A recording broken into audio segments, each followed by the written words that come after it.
Hello children, पिछले दिनों आप यूनिट 10 ग्रेविटेशन पढ़ रहे थे, जिसमें आप ग्रेविटेशन पढ़े कैपिटल जी को, इसका वैल्यू 6.673 आपको देखने को मिला।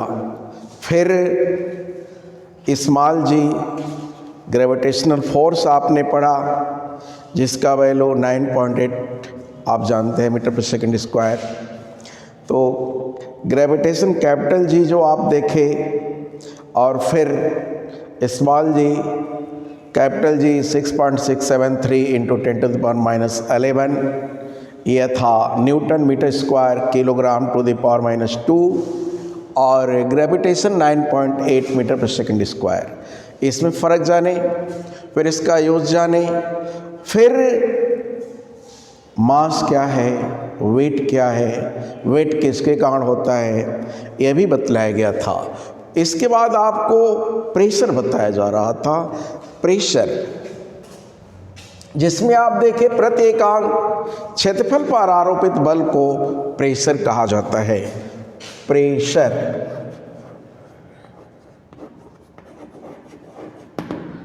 प्रति एकांक क्षेत्रफल पर आरोपित बल दाब है। यानी इसमें according to P is equal to F/A से हम देखें तो यह A जो है P के व्युत्क्रमानुपाती होता है, बताया जा चुका है, और F समानुपाती होता है। F बढ़ने से P का वैल्यू यानी दाब का वैल्यू बढ़ जाता है, A बढ़ने से दाब का वैल्यू घट जाता है, और A का वैल्यू घटने से दाब P का वैल्यू बढ़ जाता है। यह पिछले दिनों आप इसको जान चुके हैं। इसमें कुछ न्यूमेरिकल हम बता रहे थे, जैसे न्यूमेरिकल में था दाब के लिए एक लकड़ी का गुटका मेज पर रखा है, लकड़ी के गुटके का द्रव्यमान है 5 किलोग्राम, यानी इसका जो मास है m, यह है 5 किलोग्राम का, यह 5 किलोग्राम मास इसका है, 5 किलोग्राम। और इसकी जो बीमाएं हैं 40 × 20 × 10 हैं, यानी ये वॉल्यूम है 40 × 20 × 10 का सेंटीमीटर। यानी इसकी लंबाई यदि 40 होगी तो चौड़ाई 20, ऊंचाई 10 हो सकती है। यदि लंबाई 40 है, यदि चौड़ाई 10 मांगे तो ऊंचाई 20 हो सकती है। अब ये सवाल खड़ा किया गया है कि लकड़ी के गुटके द्वारा मेज पर लगने वाला दाब क्या होगा, तो यह P कितना पड़ेगा।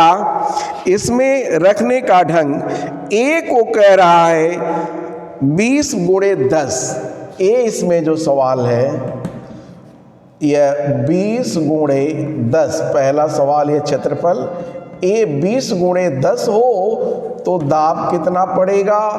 और यदि इसका क्षेत्रफल बढ़ा दिया जाए कि पुनः 40 × 20 हो, 40 × 20 हो, तब इसके द्वारा कितना दाब पड़ेगा। एक बार लंबवत यह रखा है 20/10 और दूसरे बार 40 × 20 के रूप में रख रहा है, तो कितना इस पर दाब पड़ेगा, इसी का परिकलन बताया जा रहा था। एक सवाल है A, इसमें किया है 20/10, और दूसरा सवाल जो है P के लिए कह रहा है कि 40 × 20 के तल पर रखा। देखिए 10/20 ऐसे लंबवत रखा गया और 40/10 बिल्कुल समांतर रखा गया है मेज पर, तो कितना दाब पड़ेगा। आप पढ़े हैं P is equal to F/A के, P का जो वैल्यू होता है F/A। तो F निकालने के लिए इसमें हम M में ग्रेविटेशन 9.8 का मल्टीप्लाई करेंगे।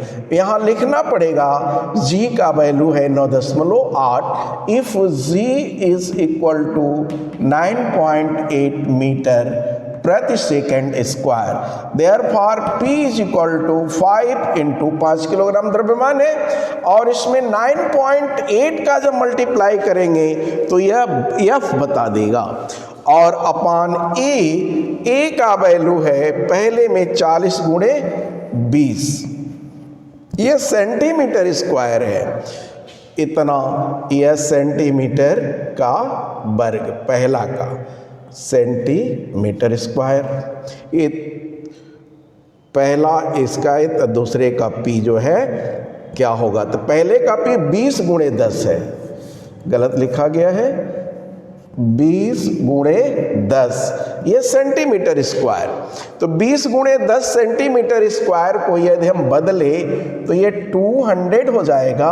अब मीटर स्क्वायर मीन्स 10,000 से भाग करेंगे तो 0.02 आ जाएगा, इतना बटे 10,000, तो 0.02 आ जाएगा। यानी इसका वैल्यू हो गया 5 इंटू 9.8 अपान 0.02। यह दाब पड़ा न्यूटन प्रति वर्ग मीटर। अब इसी को सॉल्व किया जाए तो यह हो जाएगा 5 इंटू डेसिमल हटाएं तो 2 अंक है, 100 से मल्टीप्लाई इसमें करेंगे तो 980 आ जाएगा अपान 2 के। तो अब यह 2 से जब डिवाइड किया जाएगा तो यह 490 आ जाएगा। अब 5 से मल्टीप्लाई करें, 5 9 45, 5 चौको 20, 4 24, 150 न्यूटन मीटर -2। इतना दाब, यदि हम इसको लंबवत रखें 5 किलोग्राम के एक गुटके को जिसकी लंबाई है 40 सेंटीमीटर, चौड़ाई 10 और मोटाई 20 है, यदि लंबवत 20/10 की तरफ रखें तो दाब 2450 न्यूटन मीटर -2 आएगा। अब है हम B को देखें, B रखा गया है 40 इंटू 10 पर, तो इस तरह से P is equal to F/A। तो F का वैल्यू है 5 इंटू 9.8, 5 द्रव्यमान है, 9.8 G का वैल्यू रखेंगे तो F प्राप्त हो जाता है अपान 40 इंटू 10, 40 इंटू 10, 10 इसकी चौड़ाई माना जाए, 40 सेंटीमीटर लंबाई है तो 40 इंटू 10 आता है। तो 40 इंटू 10 के लिए देखिए अब कितना बनेगा यह, तो यह बन जाएगा 5 से मल्टीप्लाई यदि कर दें तो 5 × 40, 5 9 45, 4 49, यह 49 बन जाएगा, 49.0, और यह हो जाएगा 400। लेकिन जब मीटर स्क्वायर में बदलेंगे तो 4 प्लेस पर 0 आ जाएगा, यानी यहाँ पर डेसिमल आ गया 0.04। तो 0.04 से यदि हम डिवाइड करेंगे 49 को तो यह 4900/4 आ जाएगा, 4900 अपान 4। तो यह बन जाएगा 1 2 10, 4 2 जाए 10, 4 2 जा 8 और 4 5 जा 20, यानी 1225 newton metre to the power -2 इसके द्वारा दाब लगेगा। इस तरह से आप देखें कि जब गुटके को हम लंबवत रख रहे हैं तो उसका दाब कितना हो रहा है, और जब हम इसको 40/10 की तरफ से रख रहे हैं तो कितना। यदि मान लो हम इसको 40/20 पर रख दें, 40/20 पर रखेंगे तब इसमें जो 40/10 था वो 40/20 हो जाएगा। तो 40/20 पर यदि रखा जाए तो 4 दूनी 8, यह 0.08 बन जाएगा। इस तरह से जो इसका वैल्यू है दूसरा प्राप्त हो जाएगा 0.08, यह तो ये 8 बन करके यहाँ 00, 8 6 48, 1 49, 10, 8 1 यहाँ 8, 2 10 20, 8 दूनी 16, 8 25 40, तब यह 612.5 न्यूटन प्रति मीटर स्क्वायर आ जाएगा। 612 न्यूटन और मीटर टू दी पावर -2 प्राप्त होता है। आपने देखा कि जैसे ही तल का क्षेत्रफल घट रहा है दाब बढ़ जा रहा है, तल का क्षेत्रफल बढ़ रहा है तो दाब घट जा रहा है। इस तरह से इसके बाद है तरल पदार्थों में दाब। जो फ्लूइड मटेरियल है उसका प्रेशर, यानी pressure in fluid matter, pressure in fluid matter,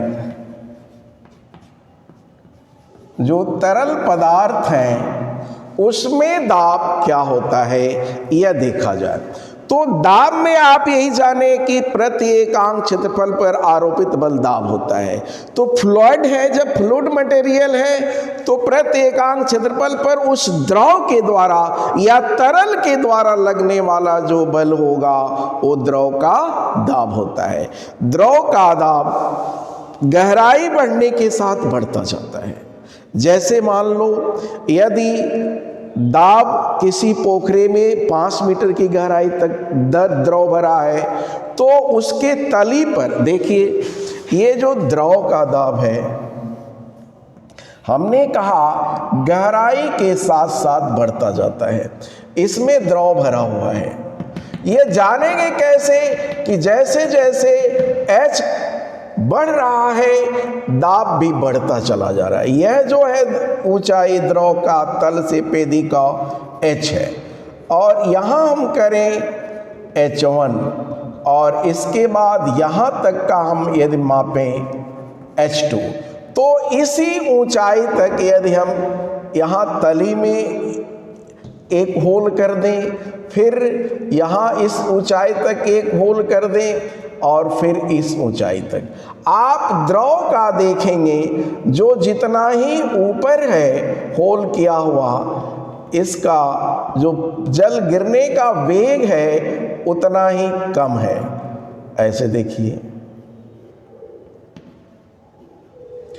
तो इस तरह से हम देखें कि ऊंचाई बढ़ने के साथ साथ द्रव का दाब बढ़ता जाता है। देखिए इस तली से ऊंचाई सर्वाधिक है तो द्रव का जो प्रेशर बन रहा है, इसके निकलने का जो फोर्स बन रहा है अधिक है। इससे कम ऊंचाई H1 का है, यहाँ पर H1 तो इससे थोड़ा कम है। H2 ऊंचाई सबसे ऊपर है, यानी द्रव तल की ऊंचाई कम हो जा रही है तो प्रेशर इसका कम हो जा रहा है।